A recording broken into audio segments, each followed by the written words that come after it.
place in the Western Highlands.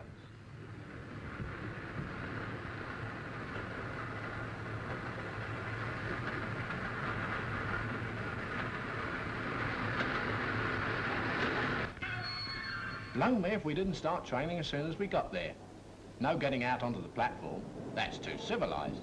They made us get out on the wrong side and scramble across the lines. Actually, I didn't mind the exercise after being stuck in that carriage for so long. Did I say we started training at once? Boy, I'll say we did.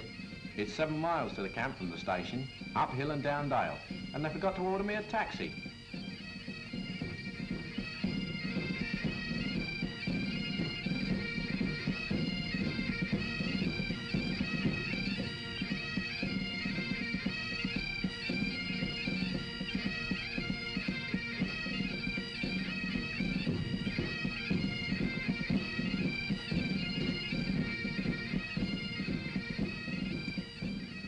But the scenery hit us right in the eye, all the way to the camp. Hills, rivers, mountains. Bonnie Scotland. It's a hell of a place, Steffi, and I think even you will fall for it when it's your turn to come up here.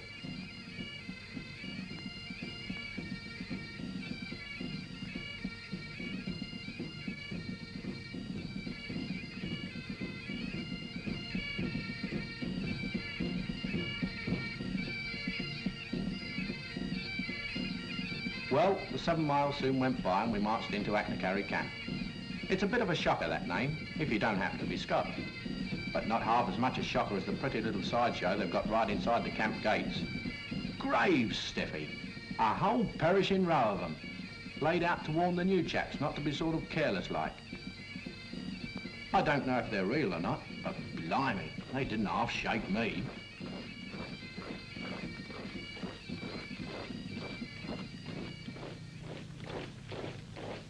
Cool, what a reception.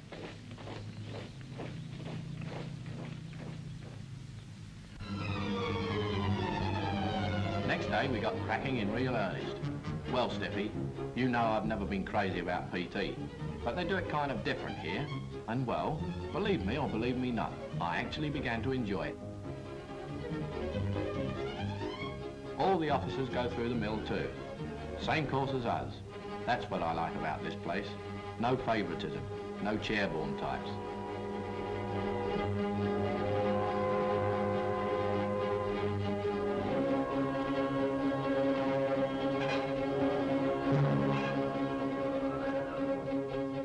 The sergeant major who takes us round on this lot would put the monkeys to shame. He'd make quids in the circus.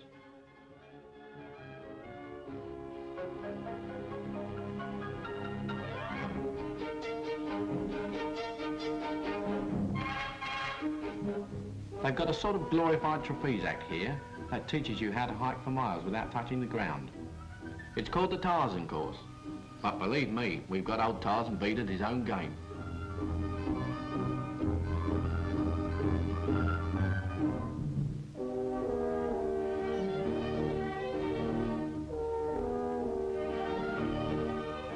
Scrambling up ropes and trees, hopping from branch to branch, swinging all over the place like a lot of ruddy acrobats. Cool, with a face like yours, you'd certainly be at home here.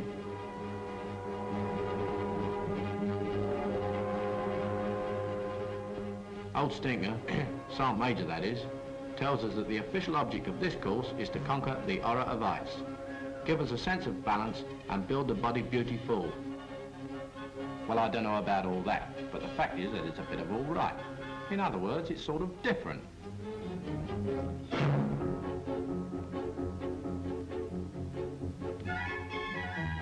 They've got God knows how many different ways of getting across a river without having to take your boots off. It's a bit like hard work at first, but you soon get the hang of it. Hang is right. This is also where you start to get the lone wolf idea. How to be a one-man army, in fact.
big things up here. How to tackle a bloke with your bare hands. Knock him out, spoil his prospects and pinch his weapon. And his gold watch too, if he's got one.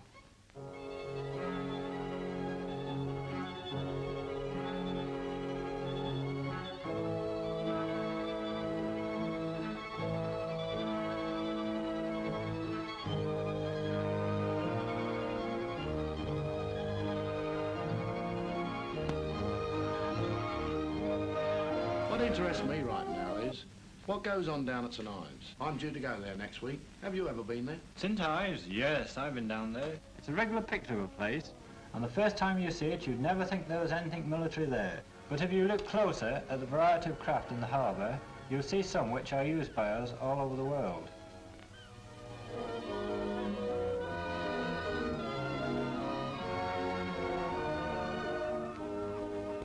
Each craft serves its own particular purpose, although they are all intended for small raids and patrols on enemy coastlines, or for crossing rivers. We train on all of them and learn navigation, maintenance and general boat work. In fact, the works.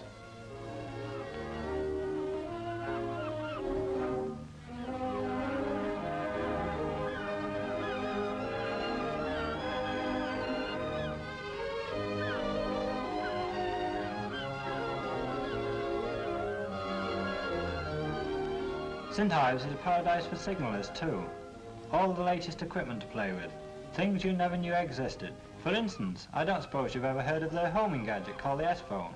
It helps you get back to your parents' ship in the dark. It's shown me the way to go home more than once.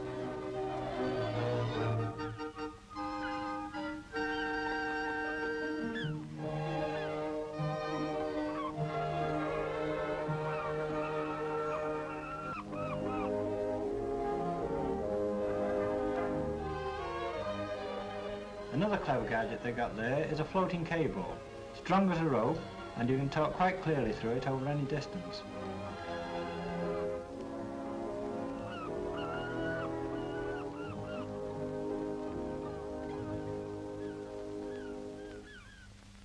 But apart from signals, everyone has a high old time on the rocks, learning how to climb, how to help each other and get confidence and a sense of balance. It's done by easy stages. Simple stuff at first, but getting tougher as you go along. Teamwork is the secret of it all. At times a commando may be called upon to act alone, but the me and my pal idea is always there in the background. You work together on the rocks, getting better every day. Mind you, it's the sort of work where you've had it if you make a slip. You eventually learn that there's absolutely no obstacle that you can't get over, once you know how.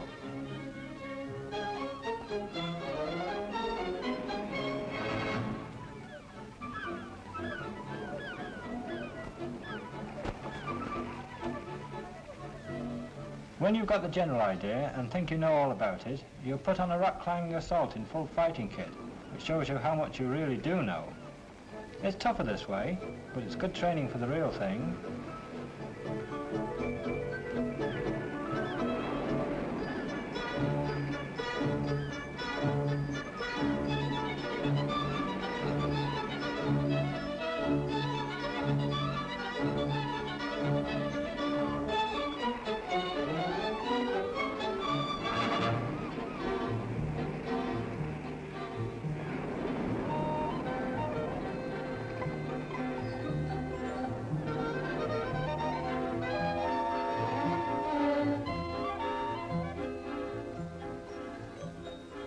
Landing on a rocky coast is another tricky business that you've got to learn. This is where a lot of your earlier training at Wrexham and Achnacarry comes in handy, like the boat handling and all that. Then you come to the assault proper. Up goes the first advance party. They're pretty good by now. And the whole troop goes up. And by this time the amount of broken necks is reasonably small. You also learn how to get wounded up a steep cliff. They make a ruddy mountain goat out of you down there. Some of the things they teach help you to get away with tricks which you think were impossible if you weren't in the know. Anyway, you find yourself doing all sorts of strong arm stunts that defy the law of gravity and make you feel like Samson. Whether it's a casualty, or a gun, or a case of spam, up it goes, once you know the ropes.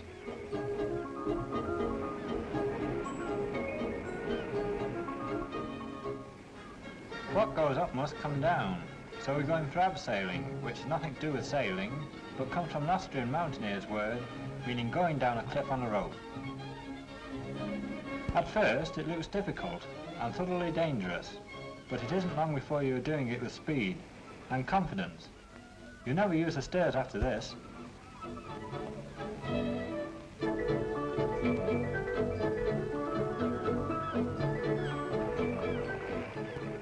Another lively pastime is a form of follow me leader, which includes jumping from rock to rock at a dizzy height and with no nets to catch you if you slip.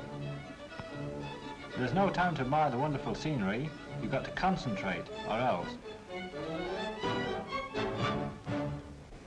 The whole course gives you a sense of balance and much more self-confidence than you ever thought you had. Did I say self-confidence? Why, some of the wizards down there do the most extraordinary things, and just for pleasure too.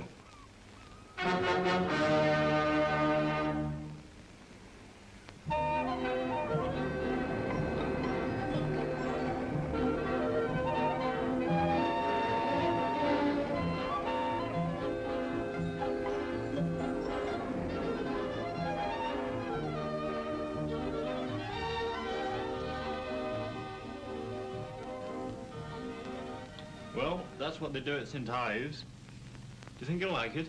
Sounds pretty good to me. Can't get down there quick enough. Of course, the Commando sappers go in for loud bangs in a much bigger way than the rest of us. They had quite a party the other day with a nice thick concrete building that nobody wanted anymore.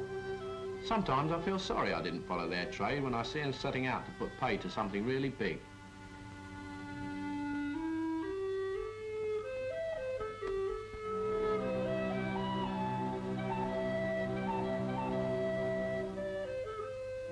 This is only training, but they don't half do it realistic.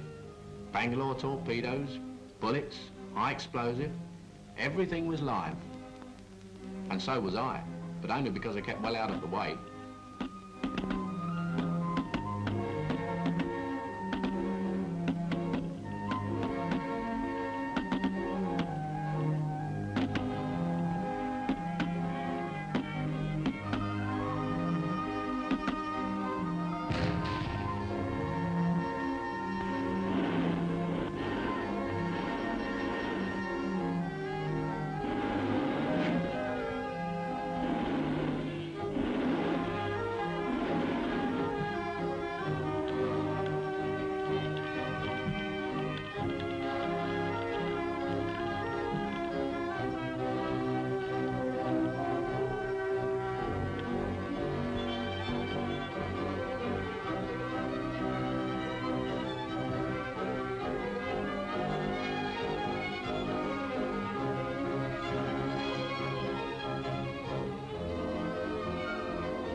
we did canoe training, mostly in very high surf.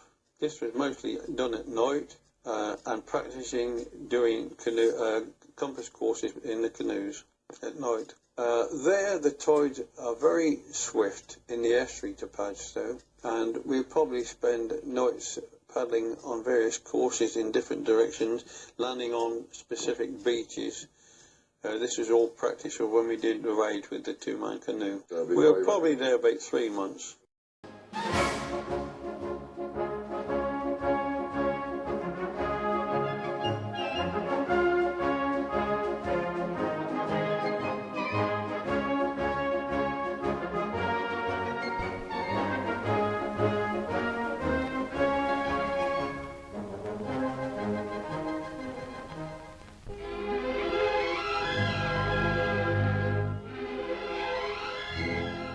The object of this film is to show that a landing on a forbidding coast and in rough weather is not only practicable but definitely an operation of war for specially trained troops. Cliffs and ocean form a barrier which is normally left to defend itself, giving great opportunity for surprise to a force which can make use of it.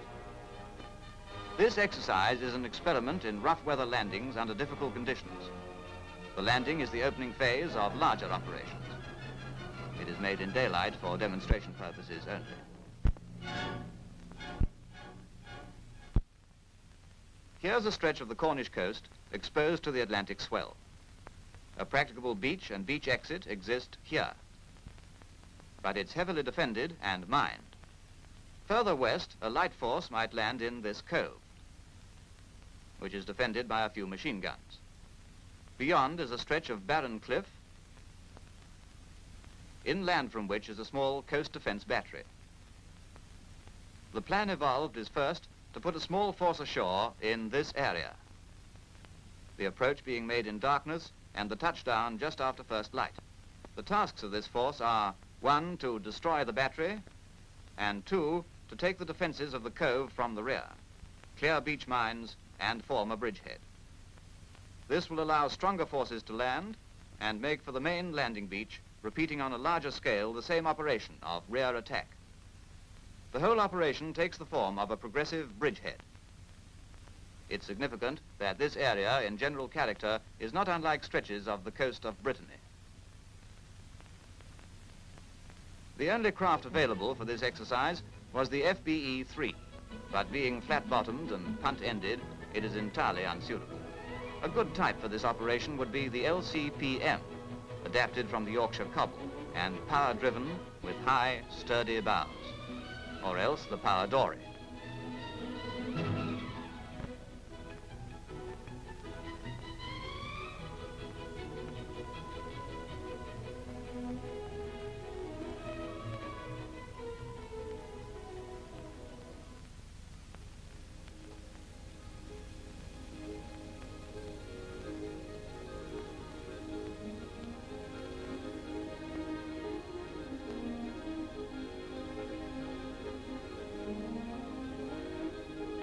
There's a sizable swell running, but that's no exception on Atlantic coastlines.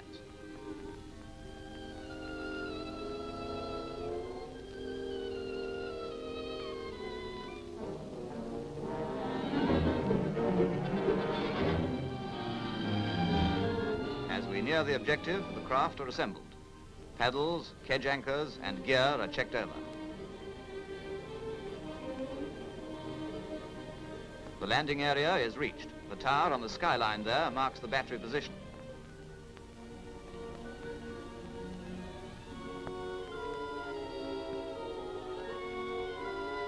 The first flight prepares to launch.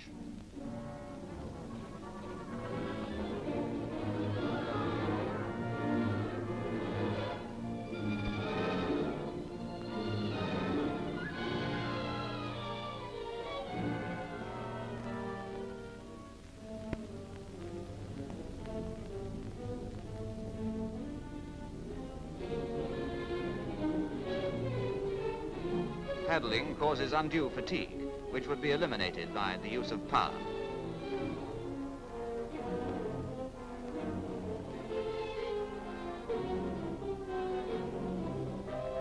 The second flight follows.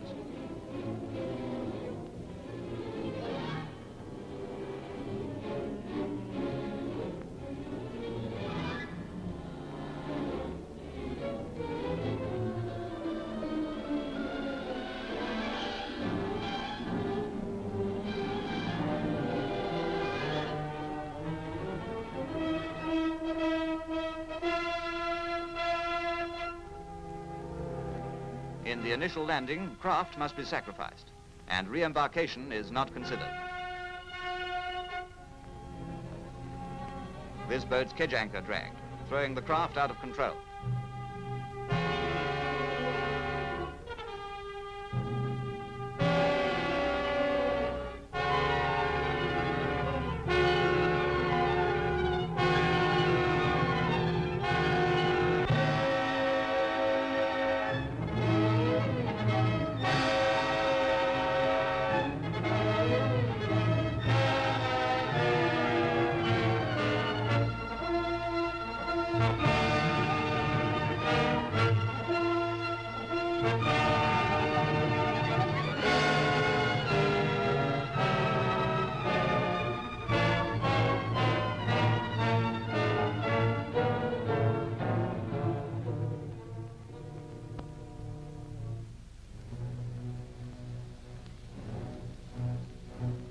The men on the rocks are from the first party ashore and stand by to help in subsequent craft.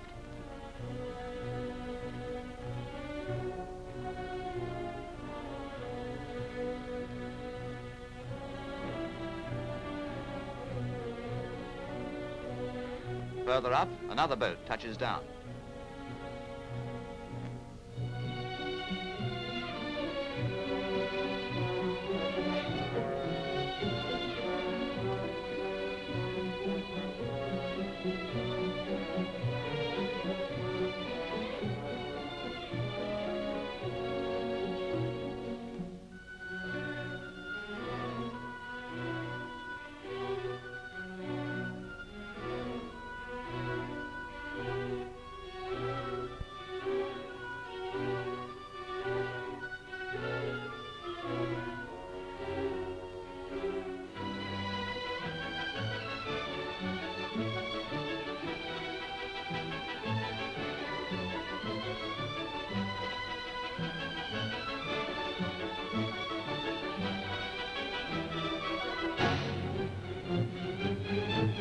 Last of all, the support weapons come ashore.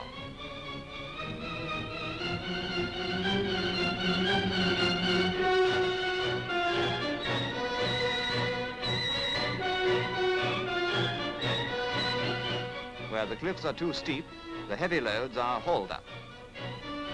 The 3-inch mortar and Vickers machine gun.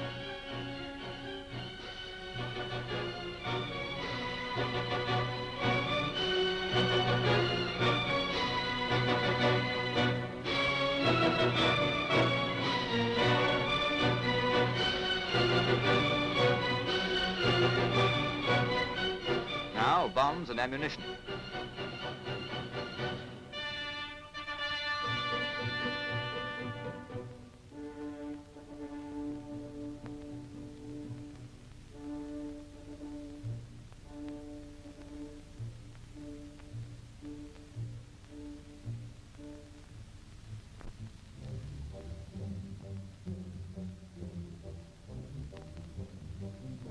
The leading elements reach the cliff top.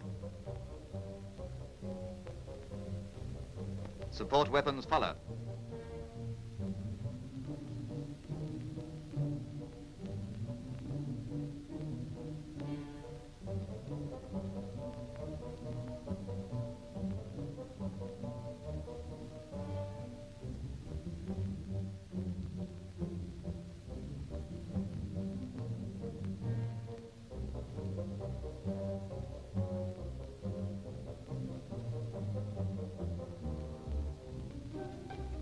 Surprise has been gained.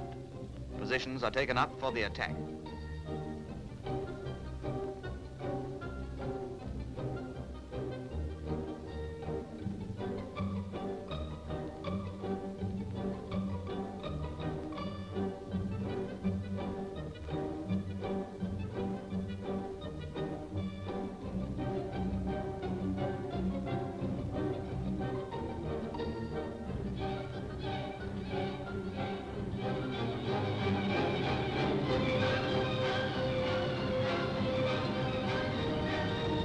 Signal for attack.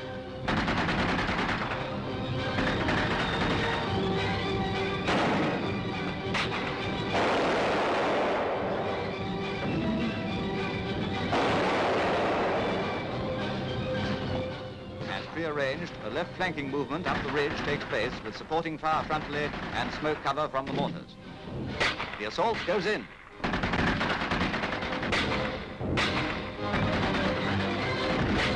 As soon as the position is overrun, sappers get busy.